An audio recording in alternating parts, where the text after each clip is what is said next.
All right, number 177 is called the Lukasa. So I'm zooming in on our Khan Academy article. So Lukasa means memory board, and this is made by the, I'm going to mispronounce this, Mabudi Society from the Luba people. So within the Luba people, it's this society that were the ones that were able to read and use the Lukasa. Just like with the Bundu mask, you have the secret Sende Society, is that what it's called? So this is the society that used it. They're in the Democratic Republic of the Congo, 19th to 20th century, wood, beads, and metal.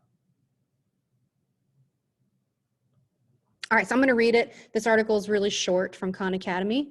So performing history, that's the function of this piece. While Europeans may open a history book to learn about their past, in the Luba Kingdom of the Democratic Republic of Congo, history was traditionally performed, not read.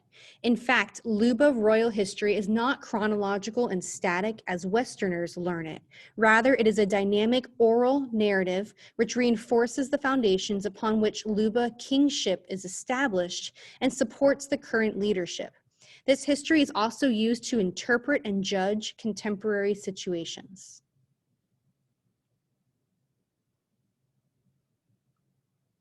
Special objects known as Lukasa, which means memory boards, are used by experts in the oral retelling of the history in Luba culture. So you need to know who is using this. So they're called experts, and they are in that society. The recounting of the past is performative and includes dance and song. I tried to find videos of them performing it. I couldn't find any. The master who has the skill and knowledge to read the Lukasa will utilize it as a mnemonic device. So mnemonic means it's something to help you remember something. So this is the function of this, it is a mnemonic device. Touching and feeling the beads, shells, and pegs to recount history and solve current problems. So I think this is the most important sentence here. If you want to summarize this, this deals with the function. This is used as a mnemonic device, a way to retell. Oh my gosh, there's a bunch of people coming in here. Pause. All right, we're going to skip about the Luba kingdom and now go down to the Lukasa. We're almost done here.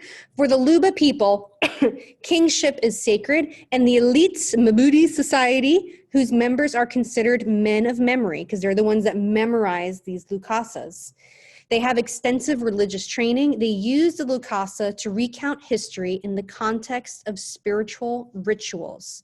So it's a form of narration. They're telling a story. They're retelling the history.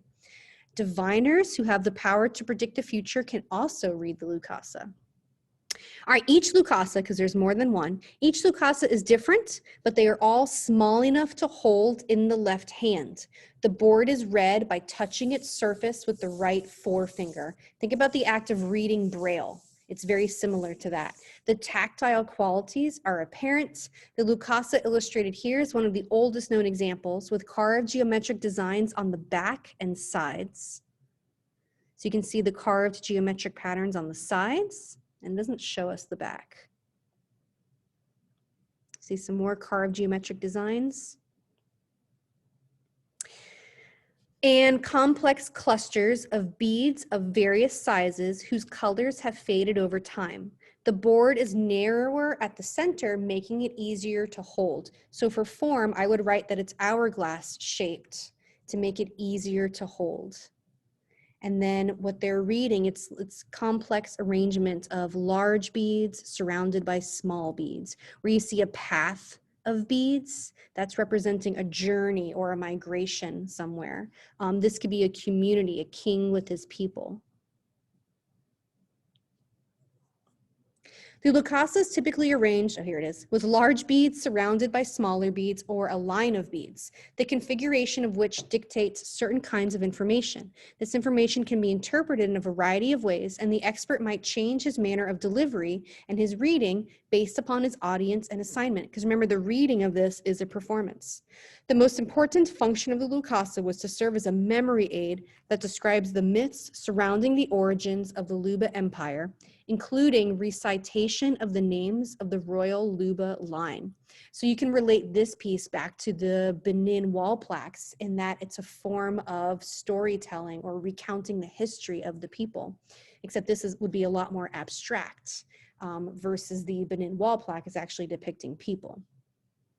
All right, and then the Metropolitan Museum. This is another example of a Lukasa, very different. This one looks like it's all carved, whereas ours has carved elements in the center, but then it has beads that have been added, so it's additive. But the Met is also saying very similar things to what Khan Academy says. Illustrations of the Luba political system, historical chronicles of the Luba state.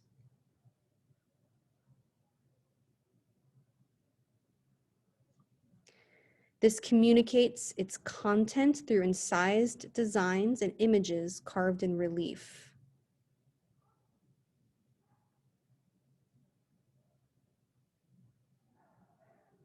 I'm reading. Nope. All right, that's your Lukasa memory board.